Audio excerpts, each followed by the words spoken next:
രണ്ട് ദിനവൃത്താന്തം 10-ാം അധ്യായം.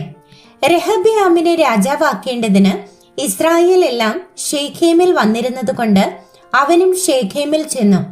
എന്നാൽ ശലോമോൻ രാജാവിന്റെ സന്നിധിയിൽ നിന്ന് ഓടിപ്പോയി മിസ്രയീമിൽ പാർത്തിരുന്ന നെബാത്തിന്റെ മകനായ യൊരോബെയാം അത് കേട്ടിട്ട് മിസ്രയീമിൽ നിന്ന് മടങ്ങി വന്നു. അവർ ആളയച്ച് അവനെ വിളിപ്പിച്ചു. യൊരോബെയാമും എല്ലാ ഇസ്രായേലും വന്ന് രെഹബെയാമിനോട്, നിന്റെ അപ്പൻ ഭാരമുള്ള നുകം ഞങ്ങളുടെ മേൽ വെച്ചു.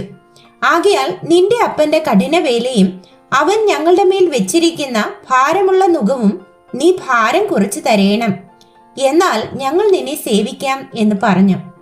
അവൻ അവരോട്, 3 ദിവസം കഴിഞ്ഞിട്ട് വീണ്ടും എന്റെ അടുക്കൽ വരുവിൻ എന്ന് പറഞ്ഞു. അങ്ങനെ ജനം പോയി. രെഹബെയാം രാജാവ് തന്റെ അപ്പനായ ശലോമോൻ ജീവനോടിരിക്കുമ്പോൾ അവന്റെ സന്നിധിയിൽ നിന്നിരുന്ന വൃദ്ധന്മാരോട് ആലോചിച്ചു, ഈ ജനത്തോട് ഉത്തരം പറയേണ്ടതിന് നിങ്ങൾ എന്ത് ആലോചന പറയുന്നു എന്ന് ചോദിച്ചു. അതിന് അവർ അവനോട്, നീ ജനത്തോട് ദയ കാണിച്ച് അവരെ പ്രസാദിപ്പിച്ച് അവരോട് നല്ല വാക്ക് പറഞ്ഞാൽ അവർ എന്നും നിനക്ക് ദാസന്മാരായിരിക്കും എന്ന് പറഞ്ഞു. എന്നാൽ വൃദ്ധന്മാർ തന്നോട് പറഞ്ഞ ആലോചന അവൻ ത്യജിച്ചു. തന്നോടുകൂടെ വളർന്നവരായി തന്റെ മുൻപിൽ നിൽക്കുന്ന യൗവനക്കാരോട് ആലോചിച്ചു, നിന്റെ അപ്പൻ ഞങ്ങളുടെ മേൽ വെച്ചിരിക്കുന്ന നുകം ഭാരം കുറച്ചു തരയണം എന്നിങ്ങനെ എന്നോട് സംസാരിച്ചിട്ടുള്ള ഈ ജനത്തോട് നാം ഉത്തരം പറയേണ്ടതിന് നിങ്ങൾ എന്ത് ആലോചന പറയുന്നു എന്ന് അവരോട് ചോദിച്ചു. അവനോട് കൂടെ വളർന്നിരുന്ന യൗവനക്കാർ അവനോട്, നിന്റെ അപ്പൻ ഭാരമുള്ള നുകം ഞങ്ങളുടെ മേൽ വെച്ചു, നീ അത് ഭാരം കുറച്ചു തരയണം എന്ന് നിന്നോട് പറഞ്ഞ ജനത്തോട്, എന്റെ ചെറുവിരൽ എന്റെ അപ്പന്റെ അരയേക്കാൾ വണ്ണമുള്ളതായിരിക്കും. എന്റെ അപ്പൻ നിങ്ങളുടെ മേൽ ഭാരമുള്ള നുകം വെച്ചിരിക്കെ ഞാൻ നിങ്ങളുടെ നുകത്തിന് ഭാരം കൂട്ടും. എന്റെ അപ്പൻ നിങ്ങളെ ചമ്മട്ടി കൊണ്ട് ദണ്ണിപ്പിച്ചു, ഞാനോ നിങ്ങളെ തേളിനെ കൊണ്ട് ദണ്ണിപ്പിക്കും എന്നിങ്ങനെ നീ ഉത്തരം പറയണം എന്ന് പറഞ്ഞു. 3-ാം ദിവസം വീണ്ടും എന്റെ അടുക്കൽ വരുവിൻ എന്ന രാജാവ് പറഞ്ഞതുപോലെ യൊരോബെയാമും സകല ജനവും 3-ാം ദിവസം രെഹബെയാമിന്റെ അടുക്കൽ വന്നു.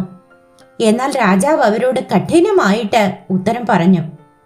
രെഹബെയാം രാജാവ് വൃദ്ധന്മാരുടെ ആലോചന ത്യജിച്ച് യൗവനക്കാരുടെ ആലോചന പ്രകാരം അവരോട്, എന്റെ അപ്പൻ ഭാരമുള്ള നുകം നിങ്ങളുടെ മേൽ വെച്ചു, ഞാനോ അതിന് ഭാരം കൂട്ടും. എന്റെ അപ്പൻ നിങ്ങളെ ചമ്മട്ടി കൊണ്ട് ദണ്ഡിപ്പിച്ചു, ഞാനോ തേളിനെ കൊണ്ട് നിങ്ങളെ ദണ്ഡിപ്പിക്കും എന്ന് ഉത്തരം പറഞ്ഞു. ഇങ്ങനെ രാജാവ് ജനത്തിന്റെ അപേക്ഷ കേട്ടില്ല.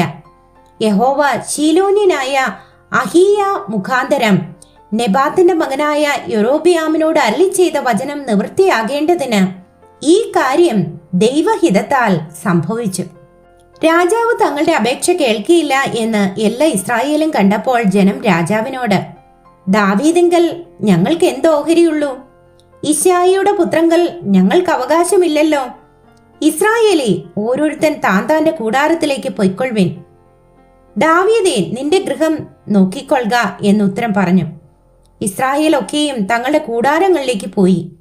യഹൂദ നഗരങ്ങളിൽ പാർത്തിരുന്ന ഇസ്രായേലിയർക്കോ രെഹബെയാം രാജാവായി തീർന്നു. പിന്നെ രെഹബെയാം രാജാവ് ഊഴിയ വേലയ്ക്ക് മേൽവിചാരകനായ ഹദോരാമിനെ അയച്ചു. എന്നാൽ ഇസ്രായേലിയർ അവനെ കല്ലെറിഞ്ഞ് കൊന്നുകളഞ്ഞു. രെഹബെയാം രാജാവ് വേഗത്തിൽ രഥം കയറി യെരുശലേമിലേക്ക് ഓടിപ്പോയി. ഇങ്ങനെ ഇസ്രായേൽ ഇന്നുവരെ ദാവീദ് ഗൃഹത്തോട് മത്സരിച്ചു നിൽക്കുന്നു.